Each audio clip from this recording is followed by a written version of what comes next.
Hey, what's up guys? John here. We are witnessing one of the biggest real estate bubbles in American history.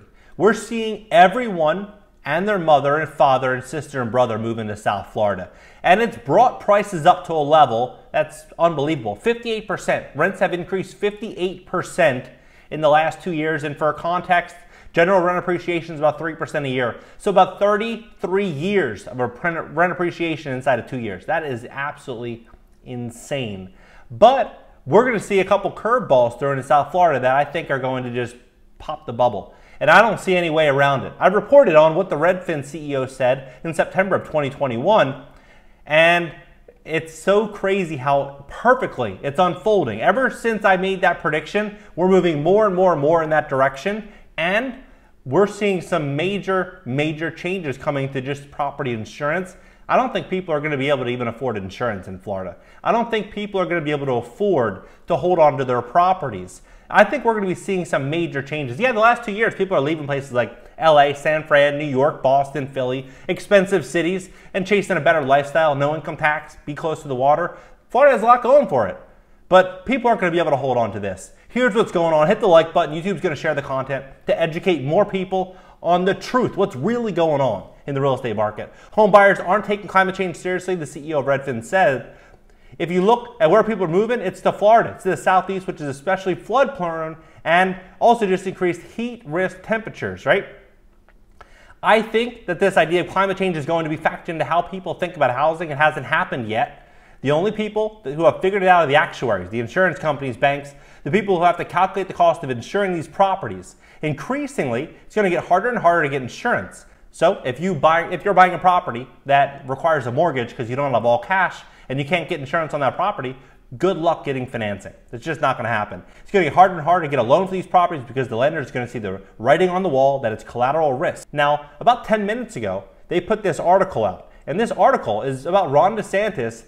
He is trying to push to kind of price fix insurance costs. That's what he's trying to do. But what we're having is rising prices of everything. Lumber costs, labor costs, everything is getting more and more expensive. And because of that, what we've seen, Ron DeSantis said on Monday that he'll sign a proclamation letter this week for a special session sometime in May to address the property insurance market, which has seen 3 companies fold, other companies withdraw for more than 120,000 policies, and rate increases as much as 60%. Now what this means is that if insurance companies cannot control their own pricing and their costs are continuing to rise, it's going to get harder and harder and harder to get insurance, especially if they're being told what they can charge. We're going to have a hard time in South Florida getting insurance. Now they're claiming with this 58% rent spike that the only solution is to declare a housing crisis.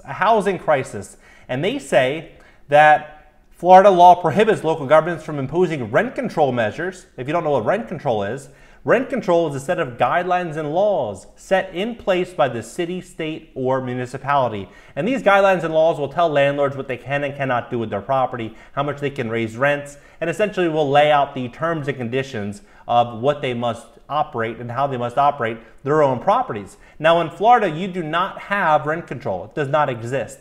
However, they said the Florida law prohibits local governments from imposing rent control measures, allowing for the unbridled hikes. An exemption could be made if a municipality or county provides a well-researched rationale as to why rates should be capped, and then put the issue to a referendum, according to Michael Liu, Miami-Dade's Director of Public Housing and Community Development. Even if it passes, the rent control would only last for a maximum of a year. Now we've all seen, the solution is only going to take 14 days. It's only going to take this long.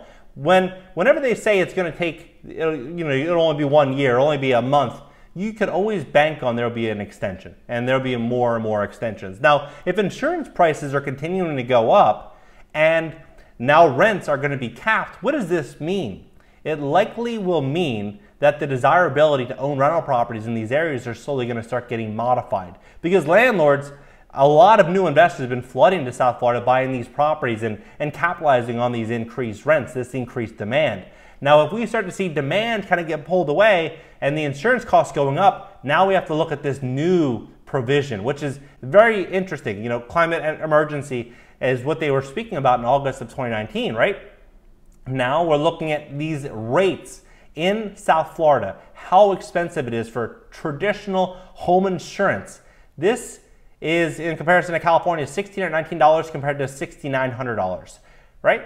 Now, this is pretty fascinating. This is Miami-Dade.gov, and now what they're doing is they are pushing for this Building Efficacy 305. The Building Efficacy 305 program helps ensure a more resilient city in relation to existing buildings and address the mandate for Miami City's Commission to mitigate emissions and greenhouse gases. Now, these deadlines are all coming up, and what these deadlines will mean is that all these new upgrades are going to have to be done to these properties, meaning the cost to service these properties are going to be going up. Now, right now, it's 200,000 massive buildings, right, coming up 2023, 24, 25. However, now American Airlines is also moving in this direction. This came out today as well. But for small buildings, starting in 2024, requiring all new buildings to be solar ready and storage ready, and they have these provide additional policies, financial incentives to encourage private solar installations and identify incentives that would appeal to property owners in affordable housing. They have all of these new mandates, all these new revisions that are going to apply to all buildings throughout Miami and South Florida. Now, this specific provision, this is all just Miami. Now, Miami's going to have to retrofit these buildings. And what does it cost to actually build out one of these, perfect scenarios? This is what it costs. First, New York. New York is doing the same exact thing. We should all be paying attention to this because this is happening everywhere in America. Under the groundbreaking law, most buildings over 25,000 square feet will be required to meet new energy efficacy and greenhouse gas emission limits by 2024. And in Los Angeles considers zero carbon requirement for all new buildings. Earlier this week, LA City Council member introduced a motion to require all new residential and commercial buildings in LA to operate on a zero carbon basis. And this is what it would cost. This is what it would cost. This article came out, I fully converted a home to electricity. Here's how it worked and what it cost. This came out in October. Now, we all know that pricing of everything has increased greatly since October of 2020.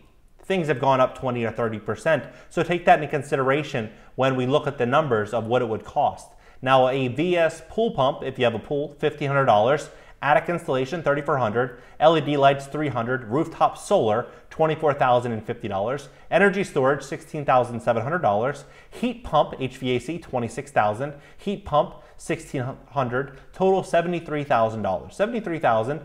And if you add in these additionals, you could be at $110,000, $120,000. Easy with today's pricing, right? $110,000, $120,000. Now, if we're moving in this direction where all of these upgrades are going to eventually be required, they're going to do it in a slow drip, where in the beginning, you're going to do, small amounts of partnerships with these companies to fix your building's carbon footprint. And as this happens and insurance prices are going up and rents are capped, the property owners will not be allowed to bake in this additional cost into rent. It means the property owners are going to have to eat these costs. And if they have to eat these costs, it's going to be only the strongest survive. That's what's ultimately going to happen in Miami and South Florida. It's going to be only the strongest multifamily and apartment building owners and single family dwellings will survive with increased insurance costs, increased costs for this greenhouse, carbon-free atmosphere that they're building out throughout the real estate segment. This is going to be massive, and it's all happening. The real estate side, just for small property owners, is starting in 2024.